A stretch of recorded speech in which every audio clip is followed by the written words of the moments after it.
세상에 떠도는 기묘한 괴담들. 첫 번째 이야기. 중국인은 적에게 누구보다 가혹하다.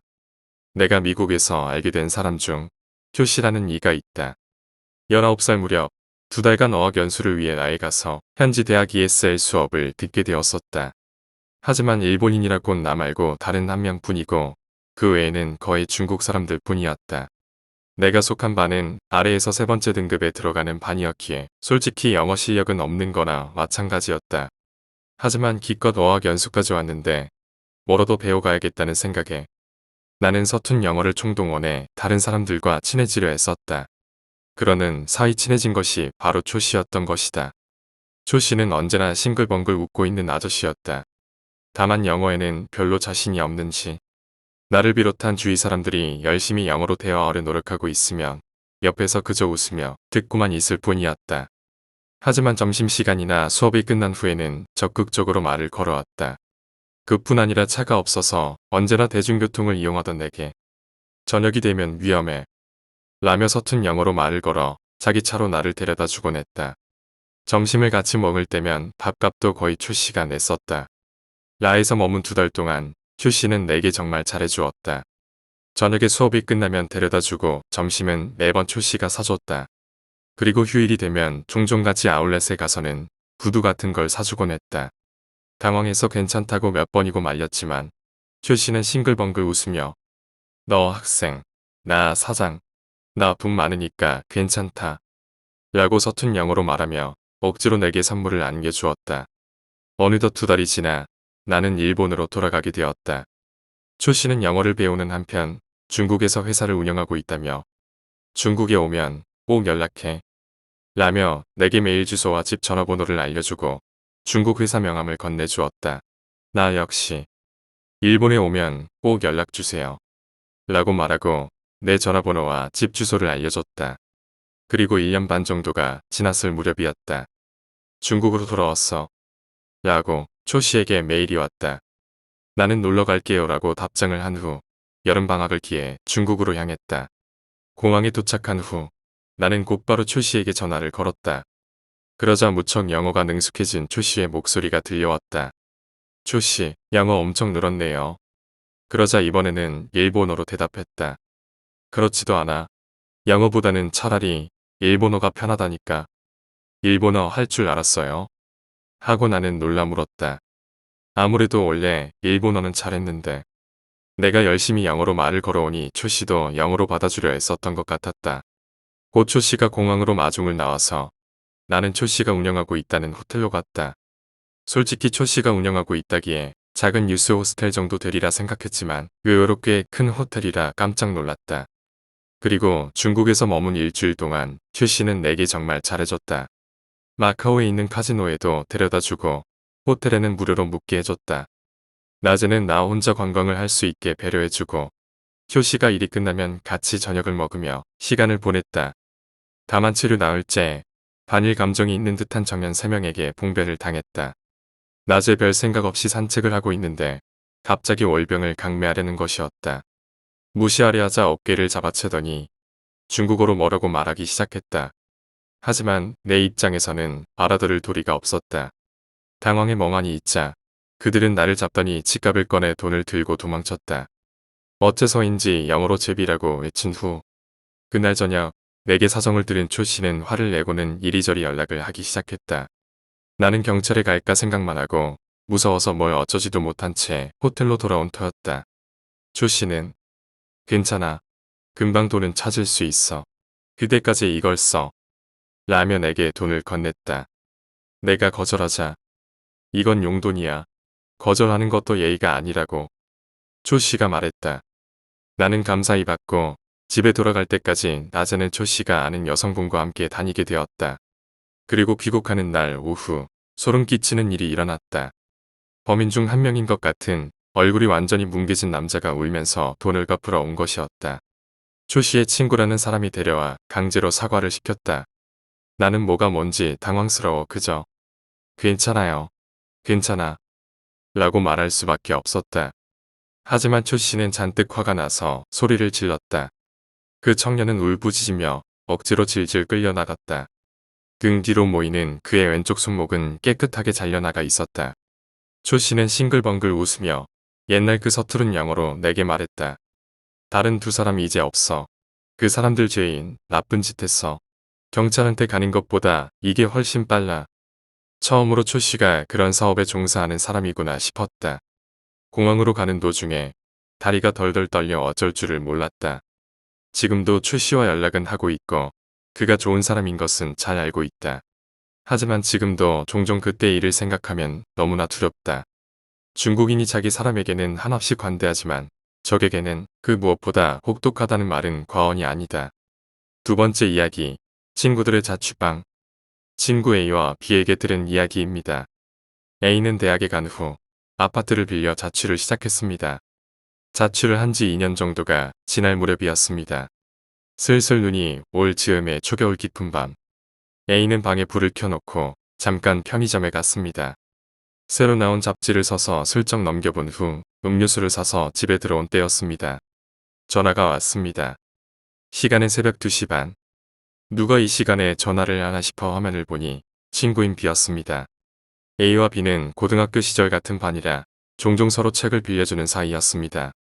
하지만 집 근처 대학에 진학한 A와는 달리 B는 다른 도시의 전문학교로 가서 그 후로는 관계가 소원해져 있던 터였습니다. 그랬기에 왜 하필 이런 시간에 전화를 한 건가 싶어 A는 당황했습니다. 하지만 간만에 친구가 전화를 했으니 A는 전화를 받기로 했습니다. 여보세요? B냐? 이런 시간에 무슨 일이야? 에이즈, 너 지금 어디야? 아직 편의점이야? 갑자기 절박한 목소리로 B가 물어왔습니다. 갑자기 왜 그래? 편의점이라고?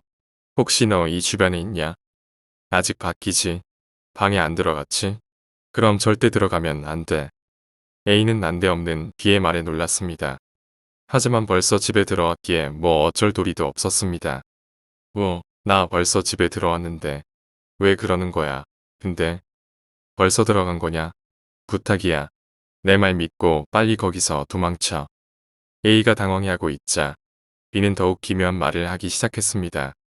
내 방 안에 책장이 있지? 거기 뭐 달라진 거 없냐? 책이 2권 떨어져 있지 않아? B의 말에 책장 쪽으로 눈을 돌리니 확실히 2권의 책이 책장 근처에 떨어져 있었습니다. A는 더더욱 혼란스러워졌습니다. 대학에 오고 2년 넘게 얼굴도 못 본 B가 어떻게 내 방 모습을 알고 있는 거지? 혹시 거기 떨어져 있는 거 K잡지 11호로랑 회색 양장본 책이야? B의 말대로였습니다. 책장 근처까지 가지 않아도 바로 보였으니까요. 역시 그런가. 어쨌든 빨리 거기서 나와야 해. 기분이 나빠진 A는 처음 편의점에 갔을 때처럼 그대로 방에 불을 켜놓고 밖으로 나왔습니다. 주변에는 편의점 말고 문을 연 가게도 없었기에 A는 한동안 걸으면서 B와 통화를 계속했습니다. 야, B. 너 내 방에 온 적 있어? 내가 어디 사는지도 몰라. 하지만 내 방에 들어갔었어. 무슨 소린지 이해가 하나도 안 되긴 할 텐데. 그리고 B는 금방 전 자신에게 벌어진 일을 설명하기 시작했습니다. B는 평소처럼 잠을 자고 있었는데 갑자기 자기가 심야의 주택가에 서 있었다고 합니다. 한 번도 본 적 없는 거리에 B는 놀라면서도 이게 꿈이라는 걸 느끼고 있었습니다. 그런데 문 앞 건물에서 A가 나왔습니다. B는 오랜만에 A를 본 게 반가워 말을 걸었지만 쳐다보지도 않았습니다. 그대로 편의점에 들어가는 A를 보며 B는 다시금 꿈이라는 걸 납득했다고 합니다. A가 편의점으로 들어가자 B는 갑자기 A의 방이 궁금해졌다고 합니다. 금방 나온 아파트로 들어가 보기로 했습니다. 한 번도 온 적 없는 곳인데 어째서인지 B는 A의 방이 어딘지 바로 알 수 있었다고 합니다. 3층 복도 안쪽에서 세 번째 방. B는 응당 잠겨 있어야 할 문을 가볍게 열고 방으로 들어갔습니다. 현관에 들어서자 오른쪽에 세탁기가 보이고 그 앞에는 왼쪽에 화장실이 있었습니다. 그보다 안쪽에 있는 방에는 불이 켜진 채입니다. 방 가운데에는 코타츠가 있고 왼쪽 벽에 침대가, 오른쪽 벽에는 책장이 보였습니다. A다운 방이구나 싶었다고 합니다. 그 이야기를 듣고 A는 소름이 끼치는 걸 느꼈습니다. 방의 위치나 집안, 가구의 배열까지 정확했던 것입니다. 어찌되었건 B는 책장을 둘러보다 고등학교 시절 서로 책을 빌려주던 추억이 떠올라 책에 손을 가져갔습니다. 아, 이 잡지 11호로 벌써 나왔구나. 이 회색 책은 소설인가? 아무 생각 없이 두 권의 책을 손에 든 순간 비는 등 뒤에서 이상한 낌새를 느끼고 뒤를 돌아봤습니다. 그리고 놀라서 책을 떨어뜨렸다고 합니다. 책장 옆 흰 벽에서 여자의 얼굴이 솟아나 비를 바라보고 있었던 것입니다. 긴 머리카락을 반으로 갈라 이마를 훤히 드러낸 얼굴이었습니다. 표정 하나 없이 벽 색깔과 똑같이 하얀 피부를 가진 채로요. 비는 순간 가면인가 싶었다고 합니다. 하지만 곧 그 여자는 입을 열었습니다. 당신, 여기서 뭘 하고 있는 거지? 비는 갑자기 무서워졌습니다.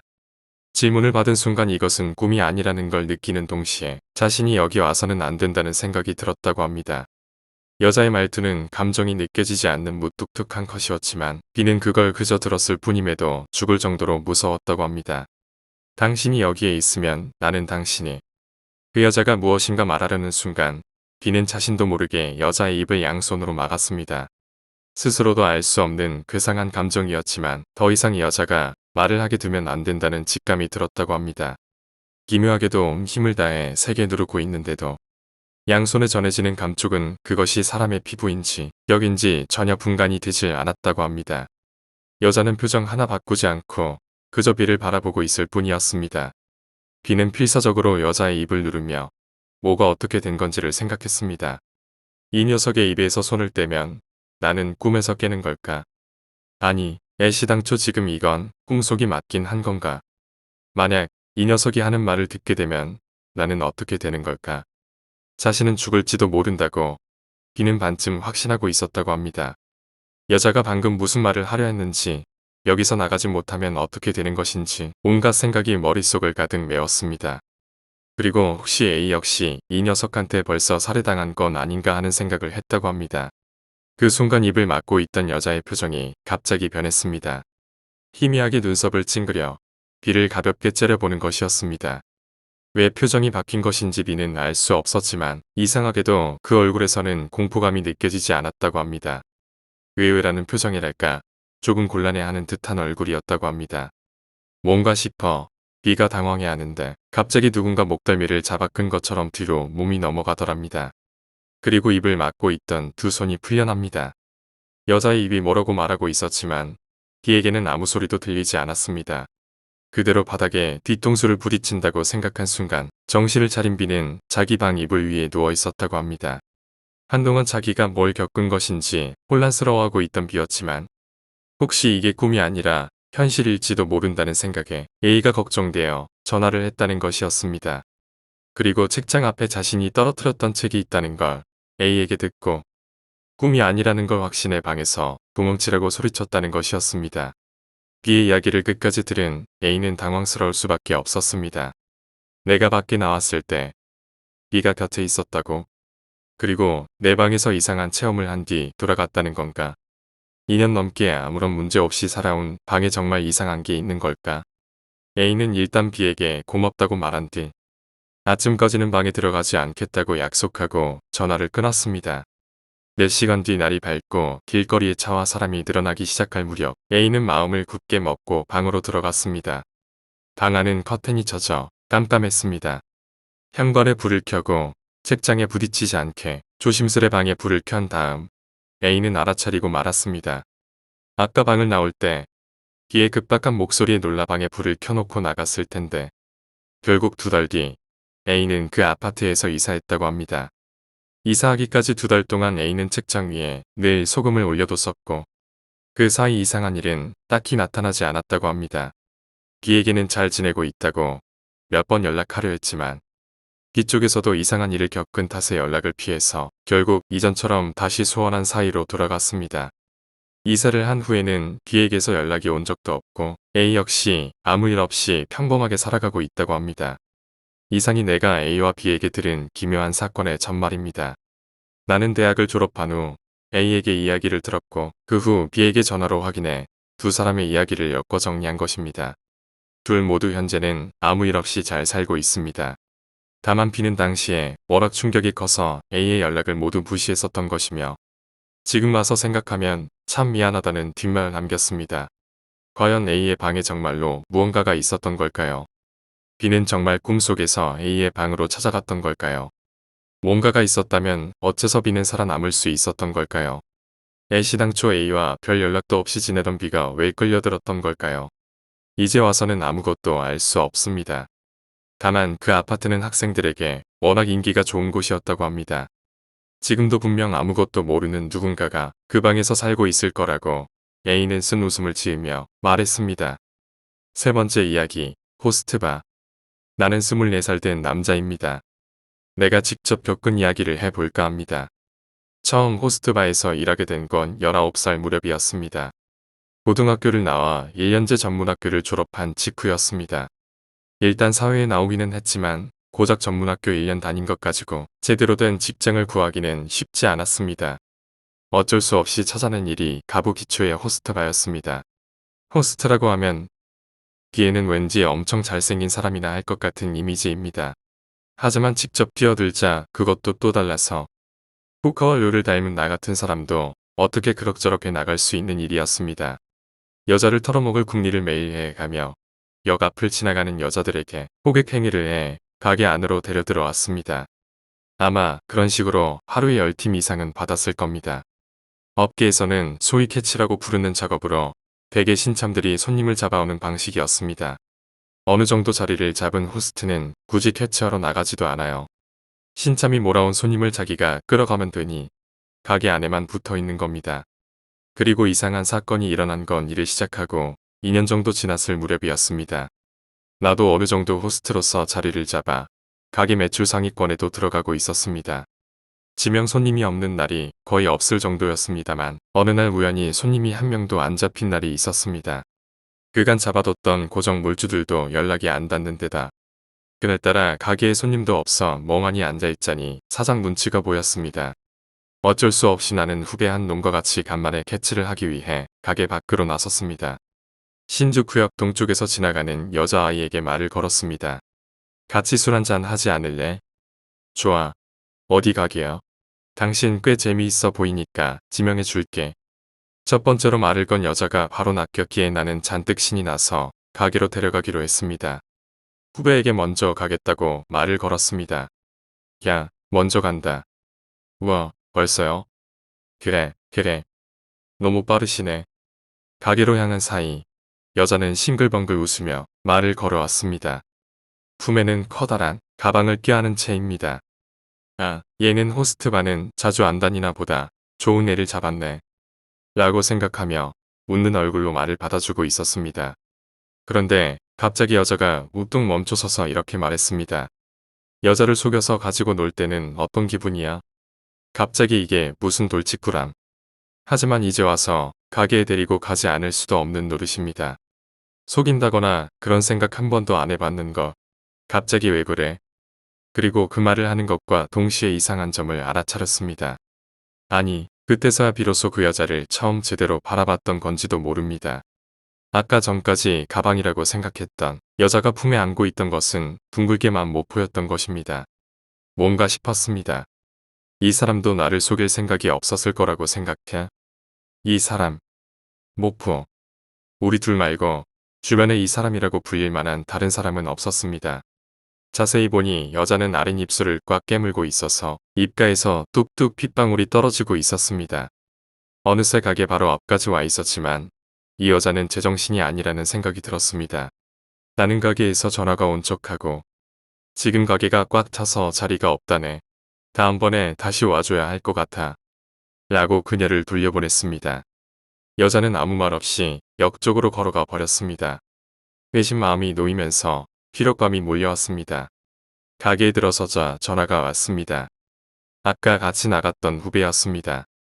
아, 에이 형. 벌써 가게 들어왔어요? 아까 그 여자 완전 이상한 사람이라 그냥 보내고 혼자 왔어. 진짜요? 저 지금 막 손님 찾았어요. 바로 갈게요. 그래, 그래. 가게에서 기다리고 있을게. 가게에서 사장과 잡담을 하고 있노라니 곧 후배 녀석이 돌아왔습니다. 손님 오셨습니다. 어서 오세요. 큰 목소리와 함께 후배가 여자를 데리고 들어옵니다. 후배가 데려온 여자는 아까 나와 같이 있었던 모포를 품에 안은 여자였습니다. 그 순간 나는 또 한 번 깜짝 놀랐습니다. 내 옆에 있던 사장이 갑자기 부엌으로 달려가더니 붉은 소금을 들고 나와 여자에게 마구 뿌려대기 시작했던 것입니다. 후배와 나는 도대체 뭐가 뭔지 영문을 몰라 옆에서 그저 서 있을 뿐이었습니다. 여자는 괴성을 지르며 가게 안을 뛰어다니다 눈 깜짝할 사이 사라지고 말았습니다. 나와 후배는 경악해서 소리를 질렀습니다. 곁에서는 눈이 시뻘개진 사장이 숨을 씩씩 몰아쉬고 있었습니다. 또 왔구만. 야, 저 녀석은 위험한 놈이니까 앞으로는 조심해라. 사장님, 그 여자 어디로 간 거예요? 네, 설마 귀신인가요? 몹시 흥분한 상태였기에 그 이후의 대화는 잘 기억이 안 납니다. 다만 사장의 말에 따르면 몇 년 전부터 모포를 가진 여자가 몇 번이고 가게를 찾아왔었다고 합니다. 그리고 그 여자가 오는 날이면 매상이 급격하게 치솟는다는 것이었습니다. 기묘하게도 그 말대로 방금 전까지 텅 비어있던 가게는 곧 손님들이 들이닥쳐 그날은 엄청나게 바빴습니다. 하지만 그걸로 끝이 아니었습니다. 그날 영업을 마친 뒤 사장에게 뒷이야기를 전해들었던 것입니다. 그 여자를 손님으로 맞아 상담을 해주거나 영업을 하면 그 호스트는 반드시 자살한다는 것이었습니다. 내가 호스트를 시작하기 전에도 몇 명이 자살을 했었다고 합니다. 귀신을 처음으로 봤기에 나와 후배는 잔뜩 겁에 질림과 동시에 저주라도 받은 게 아닌가 싶어 일이 손에 잡히지 않았습니다. 그래서 사장과 함께 셋이서 불제를 받으러 갔습니다. 하지만 사장은 신사 밖에서 머무르며 우리를 기다릴 뿐이었습니다. 귀신이든 뭐든 여자는 잘 써먹기만 하면 돈이 되는 거야. 불제는 받아서 뭐하냐. 다른 애들한테 이상한 소문 퍼뜨리지 마라. 새삼 이 사람은 이 바닥에서 뼈가 굵구나 하는 생각이 들었습니다. 올해 나와 후배는 호스트를 그만뒀습니다. 지금 우리 둘 다 신상에 큰 문제는 없지만 후배는 오른손 새끼 손가락을, 나는 왼발 새끼 발가락을 각기 다른 사고로 인해 절단해야만 했습니다. 후배는 호스트를 그만두고 공사장에서 노가다를 뛰다 철근에 손이 끼어서 그런 것이고 나는 오토바이를 타다 굴러서 도랑에 발이 끼어 생긴 사고였습니다. 사고 당시에는 몰랐지만 나중에 와서 생각해보니 뭔가 섬뜩한 겁니다. 하필이면 왜 우연이라는 생각은 들지 않습니다. 지금 와서 생각해보면 그 모포 안에는 수많은 호스트들의 새끼 손가락, 새끼 발가락이 들어있던 건 아니었을까요? 옛날 화류계에서는 자기 새끼 손가락이나 발가락을 잘라 상대에게 주는 걸 사랑의 증표로 삼았었다고 합니다. 그 여자는 자신을 속이지 않고 진정한 사랑을 자신에게 맹세할 남자를 찾고 있었던 것인지도 모릅니다. 만약 지금 가부 기초에서 호스트로 일하고 있는 사람이 있다면 부디 하얀 원피스를 입고 모포를 들고 있는 여자에게는 말을 걸지 않기를 바랍니다.